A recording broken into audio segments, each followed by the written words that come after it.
Hi, it's Siobhan at Buy Books. Welcome back to my channel, or welcome if you've never been here before. Today's bow is just a generic one from Primark, but I thought it was really cute. I saw it in there. It's like £2. It's really cute. So today we're going to be talking about something a little bit personal to me, and we're going to be discussing an ace book, Loveless by Alice Oseman. I've marked off a page that I'll be reading through later because I thought it was a really good description of what it is to be asexual.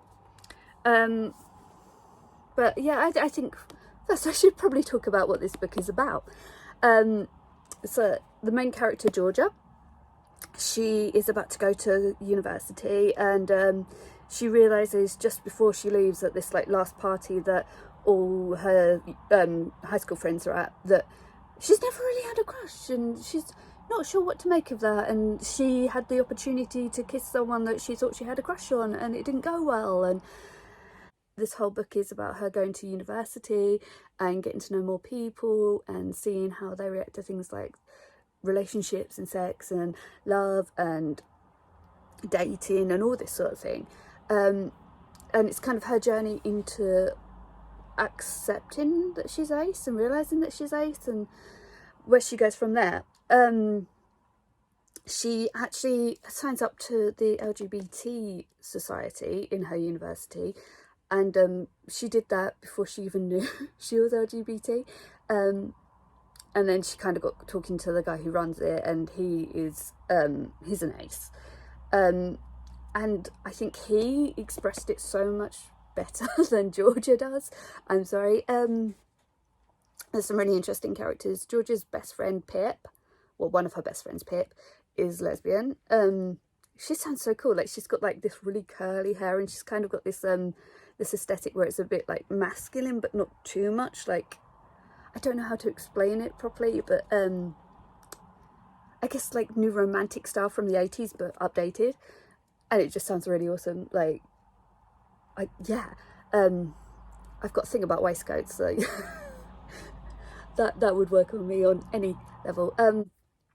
I got this feeling very early on in this book that it was an own voices story, and it wasn't anything in particular. I think it was just how in depth the conversation about the university is and how much detail we got about the university. It's University of Durham, which I think one of my friends from high school went to, and we lost contact anyway.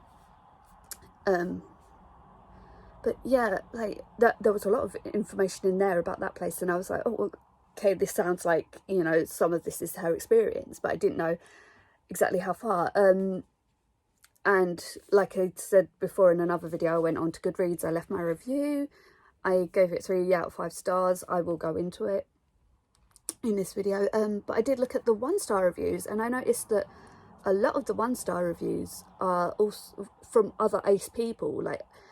A lot of the positive ones, I think they were less so. It was more oh, thanks for the introduction into asexuality, I've never heard of it before, blah blah blah, which again I'll go into a bit later, hopefully.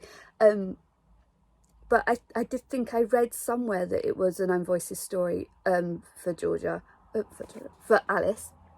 And then I just went on Google and I was like, is Alice Oseman Arrow? And she was like, yeah. It came up a couple of articles where Alice has talked about being Arrow ace. So this is quite a personal story for her. So I feel a bit bad that I didn't enjoy it as much as she possibly wanted me to. And, as a fellow ace person, I probably should have related a bit more to it. But I think, this is going to turn into a lot of ace discourse, this video, I'm sorry. But I think, it's very hard to pin down what asexuality is because there's so many extremes. One of my best friends is also ace. She's Arrow ace. It's going to get so confusing for people who don't know. I'm more Demiromantic grey ace. So for her, there's no feelings, there's no nothing. For me, they might develop once I get to know someone. It's not that a case that I see someone I think is attractive and I'm like, okay, I want to get to know them so that we can start dating. It is one day it will just be oh wait. And things aren't necessarily off the table, but they're just not very much on the table. It's kind of I don't know, like when you get a contract and there's a lot of good things in it, but there's like one thing that really annoys you, but you just gonna have to go with it to get all the other good stuff. It's kind of like that for me. Whereas like, sorry, like I said, one of my best friends don't even bother. Like, she has people who are like, you're really attractive, you're too attractive to be ace, and she's like, let's stop right there. So yeah, there's like a whole spectrum. Like, I'm not even the most extreme like version, like and there's different things, like when you become involved in like the ace discourse and like look at all the different terminologies, there are so many different things that you could be within the realm. So we kind of split things up. I'll try and break it down and make it easier for people. We break it up into 3 or 4 different subsections. I'm going to go with 3 because they're the ones on the top of my head. So first we define our approach to sexuality. So is there a potential for it? Is there not? So are you fully asexual? Are you are you demisexual? Are you grayasexual?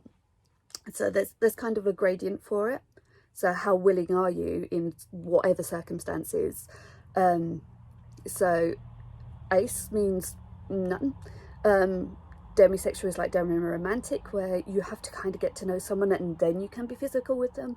Grayasexual is kind of in between the two, where it's like in very certain circumstances. So you could be with a partner and one day it'll be fine, it'll be totally okay, and then the next day no. And I learned that about myself very long, like over a very long period.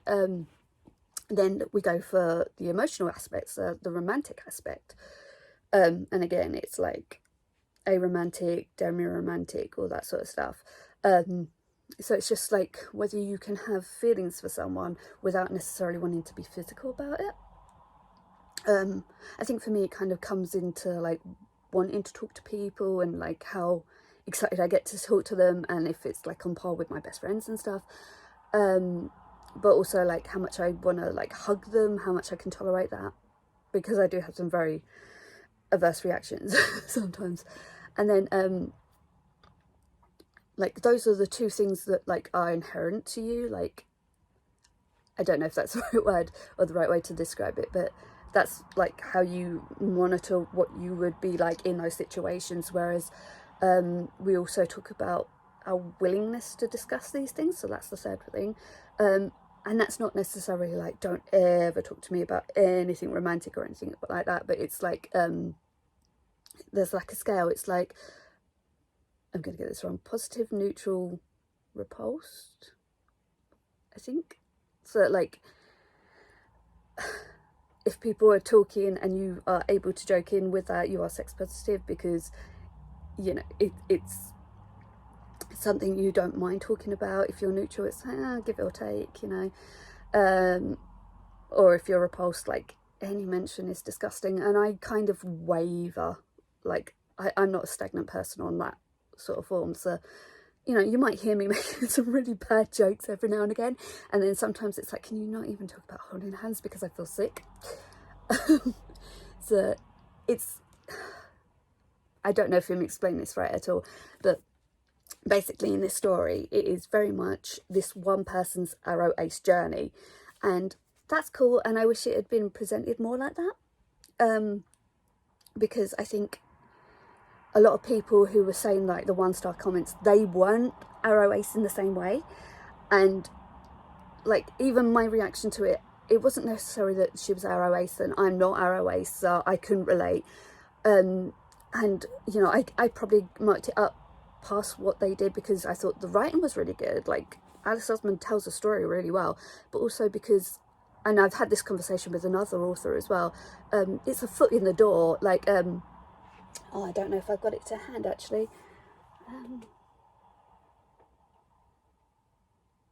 No, I don't. So when I read Non Pratt's Truth or Dare, I really loved it, but she did have an ace character in it, and the ace character, like her whole personality was quite uptight and abrasive, and you know, she wanted things her own way, and my mum, if she ever watched this, would be like, she's from that show. But sorry, it's just, I feel like my camera's on film. Anyway, so I remember tweeting her and being like, I really loved your story, but like, and I really love that you've included someone who's ace. This is the first book I've read where there is an ace character in it, but I just feel like that's such a negative stereotype as well. Like I've built up my own little ace community, like friends of mine who we've been talking about other things, and then it will just come up some point in the conversation. We're like, oh my god, you're ace, I'm ace. I'm off on such a tangent. I just completely blanked. It's like the people I know who are ace, they're very loving people. It's just that they don't want that kind of physical relationship with one other partner. They want, you know, friends that they can hug and chat with, and get excited over TV shows and bread and, like, okay, me cake, but but yeah, so that was something I picked up on, and she was so cool about it. I was like, I do really love that you did this. And she was like, I'm really sorry, I'm not ace, I don't know the experience. Here are a couple of authors I can recommend to you who are ace or write ace characters. They have much more of a wealth of experience than I do. And I thought that was really cool. And I was like, you know what, I totally respect you anyway, because you are opening a door, and you are, like I said, this was the first instance I saw of an ace character, which I needed when I was a kid as well. So like, I can't be too mad at the fact that she's got an ace book out. I think this is the first book I've seen where it is exclusively about the ace experience, but it's only about one ace experience. And I think if you go into it thinking that this is like the be all and end all of what it is to be ace, you're gonna, yeah, it's like thinking that all gay guys are flamboyant and sing show tunes all the time. You know, it's true for some, and that's cool. Stereotypes exist because they actually exist in the real world, but that doesn't mean that that is textbook for everybody. So yeah, I would have loved some kind of disclaimer about it, especially as like I said, like, I'm not as ace as she is. Where I sit on the spectrum is in a completely different area. I have had boyfriends, I have a son. I think I was 17 when I first heard about asexuality, and I didn't actually think it was about me, because I remember thinking, you know, I don't want all these physical things that my friends are talking about. But this woman on TV who was talking about being asexual, she'd never even kissed a guy, and I was like, well, I definitely have. I didn't necessarily enjoy it, but I had, and I thought because I had, that meant that I couldn't be ace. And it was only a couple of years after I had my son, I was doing some research for a book where I came across Demiromanticism, and I was like, oh, and like that kind of opened the door for me. And I think, you know, we really need more ace discourse out there. Something like 1 to 5% of the world's population are ace. It's a lot more common than you think. Like, I have an illness that's a lot rarer than being ace, and people believe that happens. So yeah, I think just a little bit more representation would be great. And if that opens the door, then that's, you know, you can't fault that. But like those other people said, it is very restrictive in the way it presents asexuality. One thing I really didn't like as well is her reaction to her finding out she was ace. Like, there were things that bothered me as well. She talks about how she's a very intelligent girl. I'm not going to dispute that. She's gone to Durham. She's studying English, which isn't easy to get into in universities in England. But then she talks about how she's seen the flag before. Have I got it down? Yes.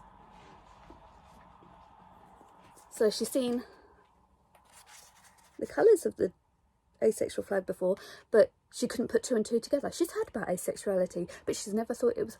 I don't understand that, because I was ready to believe it before I even knew all of the constructs of it, and it was because I didn't think I was ace enough that I didn't.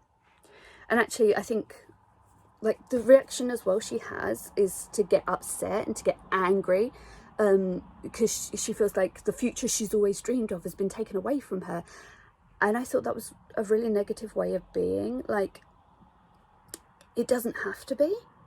Whatever constructs you've got for your ace, and I'm not saying like you've materialised it out of nowhere, but whatever feels right for you for being ace is right for you. You don't have to be one thing or another with asexuality, and even it might not last forever. You might find someone who manages to awaken that in you. I'm not saying that I'm not erasing the experience, obviously, because for more than half my life I've been wondering and accepting that I am ace. But I think that for me it was more of a progression because of my experience beforehand, rather than, oh my god, I can't be ace. It was like, oh, maybe I can, maybe I can. You know, it felt like a little life raft, and her experience just really felt negative. And I felt like if you're gonna do a book just about being asexual and you have such a negative reaction, that's really doing a disservice to the entire community. Like, it's so great that someone who's so big out there in fiction is giving us a voice, but if you're gonna give a voice that says that ace people aren't happy being ace, that's almost like you know, it's acephobic. It's, you know, an allo narrative. And that's why I was surprised actually to find out that Alice is aro ace, because it's such an allo version of it, like being upset that you can't have these things. Like, why not? Why can't you be aro ace and get married? Like, there's nothing stopping you from doing that. Like, marriage is a commitment to another person. It doesn't have to be because necessarily you're feeling those feelings and you want that physical reaction to someone. Like, people get married out of convenience all the time. Hi, editing Siobhan here. I'm really sorry for the way I look and the lighting and where I am and everything. I'm actually on my way to work. I am in a car park. I am not driving. I just wanted to clarify what I meant, because I think that people get confused between like romance and love a little bit. You can love someone and love them enough to want to get married, but just not feel like the romance, the physical and emotional attraction. I don't know if this makes sense, but yeah, like, I've heard of ace people who are aro ace who have got married because they really care about the person that they're with. So yeah, I think that maybe Alice just needs a little bit more research into the whole thing, but she's young, and, you know, I've been looking into this, like I said, half my life, so I'm still learning. So yeah, I think that's what I really wanted to say. Back to the actual video, where I don't look like a hideous mess with my nose reacting really badly to face masks. See, yeah, like, she gets really angry, and she also does some things that I don't think ace people would do. Like, when she's trying to tell someone I am ace and I'm not happy with it, this someone kisses her, and this is someone who her best friend has a crush on, who actually has a crush on her best friend too. And it's just like, this feels like almost like we've made something happen to give grit to the story, and it didn't need to be like that. You know, so she's angry at herself for those actions, but also, like, there's no, I shouldn't have done that because that doesn't sit right with me, and now I've got all this guilt. But like, I've had that before. Like, I've really wanted to be with someone, like a boyfriend, and like the first time I kissed someone, I really wanted to do it because everyone was talking about it, and I really hated it, and then I had so much guilt for like a week after, and there was no need for it. But that's just who I am as a person. That was my sexuality coming out. Like, what the hell did we just do? Why did we do that? Why were we convinced? But there was none of that. It was more, oh, see, I'm ace and I'm never going to get to do this. And it's, that really annoyed me. But there were good points about it as well. I will talk about good points as well. Like, she's a nice person who really loves fanfic and really loves romance and stuff. And that was great. Like, I grew up on romance. I like a lot of this contemporary is romance. Like, I have this theory as well, and I think it's proven that no matter what genre you're writing in or reading in or absorbing as a consumer, there is romance in there. Like, you won't get like a story in the middle of, I don't know, a coming of age story, will you? You won't get like a serial killer in the middle of a comedy show, unless it's like a scary movie or something. But you will always get like a romantic thread throughout the entire story. So, you know, it's a huge part of the world we're in, and it's okay to enjoy it, but I mean, it doesn't mean that you have to have it as part of yourself. Like, I don't know how to explain this properly. Like when your friends are like really enthusiastic about something and you get really into it too, and it's like, I'm not actually into this thing, but I'm really into my friend's enthusiasm. It can be like that. Like seeing your best friends get married. That's so cute. I love that. Like, I was bridesmaid for my best friend. Let's try up here. See? And I've still got that butterfly actually. I kind of stole it. But that doesn't mean that I want that for myself, or it doesn't mean that it won't ever happen for me. You know, it's such a transient thing, I think. And maybe I think that because, like I said, I go from positive to repulsed, and I'm never static with that sort of thing. That I can see, you know, a potential where it could happen, and to have a character who's just like criticizing it all the time and saying that it's never going to happen and her life's rubbish because she's ROH and she can't help how she is and she wishes she was lesbian. And honestly, there was a lot of toxic stuff in here, because like, I was going on the positives and I've gone right back to the negatives, haven't I? Yeah, sorry. What I thought was cute, actually, her roommate in Durham came out as pansexual, and she had a really interesting story arc. Like, I could have read more about her, which isn't good when it's like an A story that you're going for another character. But I thought it was interesting that, you know, there is a pansexual character rooming with an ace character, because ace, pan and bi are kind of like the invisible sexualities. I think there's a lot of discourse about how we don't fit into LGBT because you can be straight posing or something, which is it's interesting. Like, if you don't care about what someone's got, doesn't that include you? I don't know. I really don't care what you got. I'd rather you were a Ken doll or a Barbie doll or something. Yeah, you know. So yeah, I said I'd read out. I'm gonna have to like split this video up so much. I said I'd read out a bit because there's a conversation between Georgia and Sunil, who runs the LGBT society, and he puts it really well.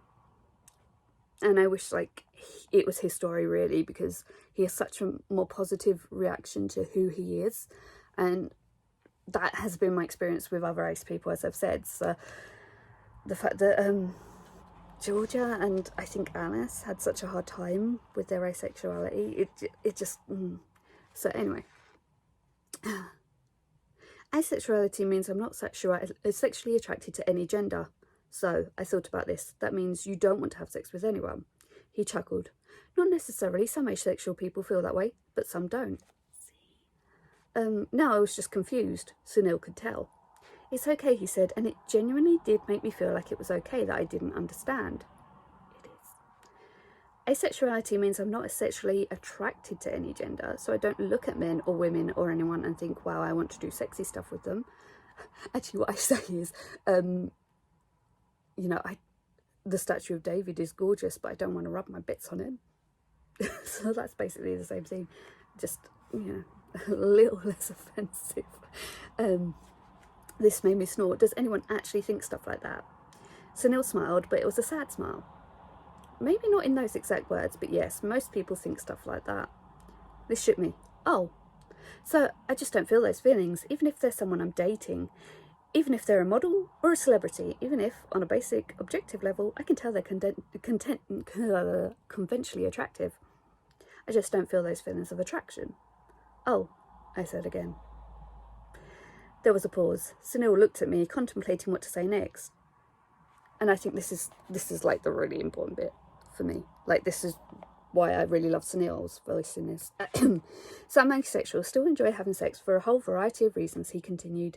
I think that's why a lot of people find it confusing. But some asexuals don't like sex at all, and some are just neutral about it. Some asexuals still feel romantic attraction to people, wanting to be in relationships or even kiss people, for example, but others don't want romantic relationships at all. it's a big spectrum with a whole range of different things, feelings and experiences. There's really no way to tell how one specific person feels, even if they openly describe themselves as asexual. So I knew it was a little invasive to ask, but I just had to. Do you still want relationships? He nodded. Yes, I definitely identify as gay as well. Gay asexual.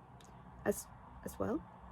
Can I just pause a moment and say that was not an invasive question. The question I get asked the most, and this is probably like complete representation of where I'm from, is, so do you do stuff with yourself still? Which, wow. Also way more invasive, like, yeah, but you get physical urges, right? It's like, that's called autocorosexuality, by the way, people.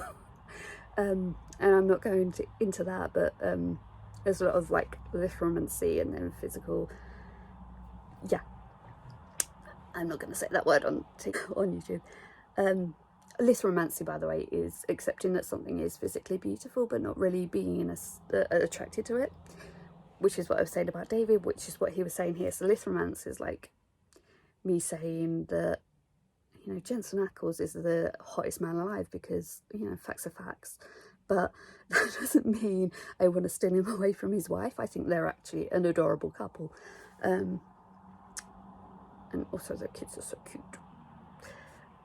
Anyway, what did I get to? The technical term is homoromantic. I still want to be in relationships with guys and masculine folks. I love that you said it like that. But I feel very indifferent about sex because I have never looked at men or any gender and felt sexual attraction to them. Men don't turn me on. Nobody does. So romantic attraction is different from sexual attraction? For some people, they feel like different things, yes, said Sunil. So some people find it useful to define those two aspects of their attraction differently. Oh, I didn't know what... Oh, she says oh so much in this 2-page thing. I only started reading from there. I'm like, there. Anyway, oh, I didn't know how I felt about that. What I felt was so whole. It didn't feel like two different things. It's because you've only just started your journey, Georgia. Jess, she's aromantic, meaning she doesn't feel romantic attraction for anyone. She's also bisexual. She won't mind me telling you that. She finds a lot of people physically attractive, but she just doesn't fall in love with them. Isn't that sad? Was what I wanted to ask. How is she okay with that? How would I be okay with that? See, I don't like that because it's kind of a projection of her own emotions onto someone else and expecting them to feel exactly the same way. And I think that's a really naive way to be, especially in young adult fiction. Like, teenagers and young people, like, they are so open and empathetic to other people's, like, experiences. They're more likely to, like, just go with the flow. Just, I don't understand. Like, Alice itself isn't that old, so why has she got such a strange, restrictive reaction to all of this? Anyway, she's happy, said Sunil, like he'd read my mind. It took her some time to feel happy with herself, but, I mean, you met her. She's happy with who she is. Maybe it's not for the heteronormative dream that she grew up wishing for. Sorry, maybe it's not the heteronormative dream that she grew up wishing for, but knowing who you are and loving yourself is much better than that, I think. Judah. This is a lot, I said, my voice quiet and a little croaky. Sunil nodded again. I know. Oh, I'm going to skip a little bit. It's funny, said Sunil after a few moments. He looked down as if remembering an old joke. So few people know what asexuality or aromanticism are. Sometimes I think I'm so wrapped up in Pride Sock that I forget that there are people who've just never even heard those words, or have any idea that it's a real thing. I'm sorry, I said instantly. Had I offended him? Oh my god, you have nothing to be sorry about. It's not in films, it's hardly ever in TV shows. And when it is, it's some tiny subplot that most people ignore. When it's talked about in the media, it gets trolled to hell and back. Even some queer people out there hate the very concept of being aro or ace because they think it's unnatural or just fake. Yeah, I don't need to read any more of that. So, like, I think Sunil made some really good points, and I think that needed to be more of the plotline in whole, rather than just her sticking to her heteronormative dream that she had when she was younger. I mean, it's always put on you as a child, isn't it? Like, oh, our babies are going to get married to each other because they just gurgled at each other, that sort of thing. No. I remember, like, I think when I first started to really think about asexuality, I did think about what I actually wanted versus what I'd always been led to believe I wanted. And I think actually part of that came from thinking about other things like work and stuff like that. Like, what did I actually want to work in? And then it just kind of translated into what actually makes me happy as a person. And I know what makes me happy. I like working in a good job. The company I work for right now is amazing. My team is awesome. Like, they're some of the people I spend the most time with. So if we didn't go on, it would be a big issue. But no, they're all lovely. You know, I love reading. I've got some amazing friends. My son's great. People would probably comment a bit on my parenting style, but I think, like, I'm trying to be the safe haven he comes home to, you know, sort of thing. You know, I think it all kind of happened around the same time. Like, when I got ill is not long after I had my son, which was just before I found out I was ace. So, like, there was a lot of discourse going on in my head. Anyway, I keep using that word today. There was a lot going on in my head about, you know, what makes me happy and stuff. Like, I remember when I was in hospital going through all my blood stuff, one of the people I admired the most was a cleaner in there, because she came in about 6 o'clock every morning, humming away, cleaning up, offering me a cup of tea. My mum had like a sofa bed in the room. They weren't really supposed to offer her anything, but she always stuck my mum a cup of tea in the morning as well. I wanted, not her life, I didn't want to be her, but I wanted her happiness. I wanted to find something that would give me that kind of peace. I think, you know, I'd like to say I'm there now, but I don't think I am quite, because I'm still, like, I don't know. I think there's still things that I want to achieve. Like, I still live with my parents, and that's partly because of health reasons, partly because of, you know, I graduated just as the economy went into recession, and it's never really recovered for people like me. And being a single mum, yeah, it's not great. So, like, I'd love to have my own house. I'd love to, you know, get up in the morning and not feel like my whole body's protesting. I'd like to go for a day without needing to try and crack my back. Like, little things. So, like, I'm not at, you know, but I think who I am as a person, I'm getting more in tune with that sort of stuff. And I think learning I was asexual actually kind of helped me, like, take pressure off myself a little bit. But it's still something that confuses the hell out of my mum. She's like, I'm only just getting to grips with people being gay. Like, why'd you have to go and do another one like that? It's like, sorry, I didn't plan for this. She'll still do it. She'll be like, when are you going to meet a nice guy? It's like, And there was like a moment as well. I love this story. My cousin had just found out she was getting married to her girlfriend, or fiance. And my mum had the wedding invite, and she came in the room and she was like, Siobhan, when are you going to settle down with a guy? And I was like, probably never. And she was like, oh, are you a lesbian? I was like, you know, those lesbians, mum, they don't date. Wait, what's that in your head? So yeah, like, I don't know how to end this video. I don't even know where I'm going with this video. I think, yeah, like I said, it's a really great way to open the door.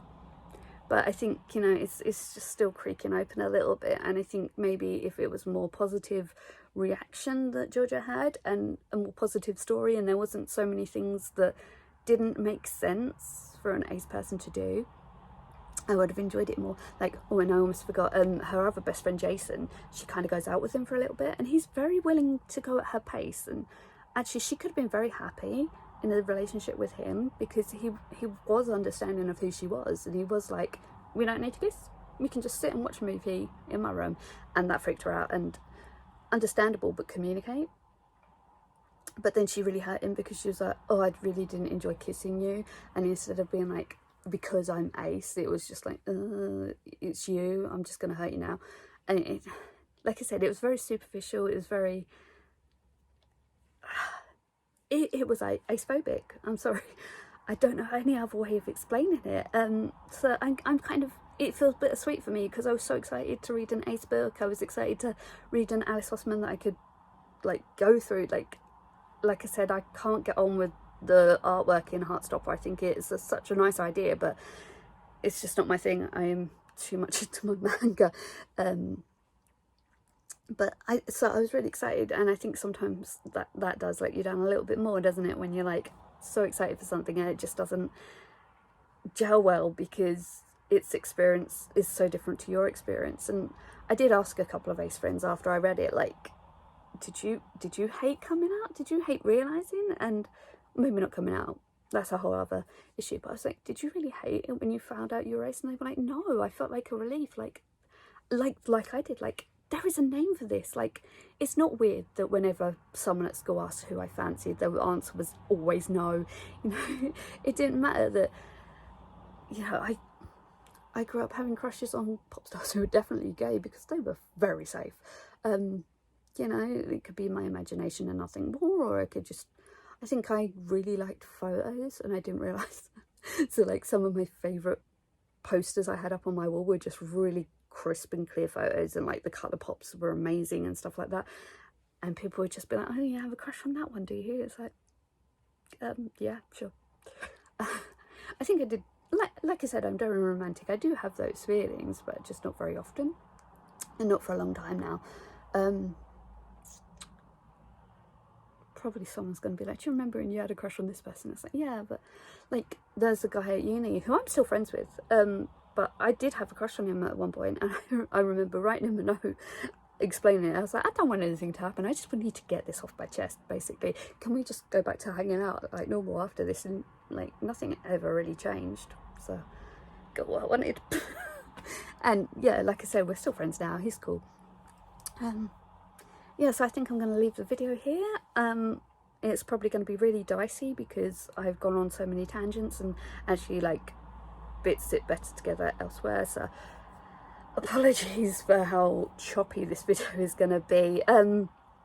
If you were ace, let me know in the comments below your experience. I always love reading other people's experiences. Actually, when I was reading this book, people on an ace group I'm on Facebook were talking about their experiences. I was like, I'm reading this book, I'm reading this Facebook, and they're the same.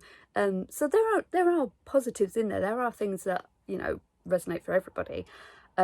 It's usually like, I got to like 20 and my friends were all getting married. I was like, wait, people were doing this already?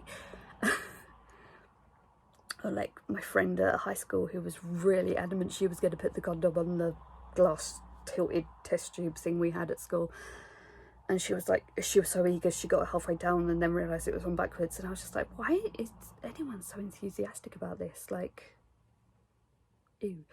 If you're any other LGBT and you've got a story that you'd want to share, like comment that below in the bit below. Comments bit, words are hard today. And like, subscribe, I really appreciate it. Everyone knows about algorithms and how, you know, that helps grow your channel, and obviously I want to grow it, but obviously not with this filth. Oh my goodness. Ugh. Well, thank you for watching anyway. I'm so sorry. I hope you somehow enjoyed that. If not, I hope it was educational for you, and I hope I made sense, because things make sense in my head, and then when I explain it to people I miss chunks out, or like my brain goes like 0 to 60 and then people only hear like the start and the end, and they don't hear my journey to get there, because my journey is like that. Especially with the like maths and stuff, I can be like that. I'm on such a tangent anyway. Thank you for watching. I'm so sorry.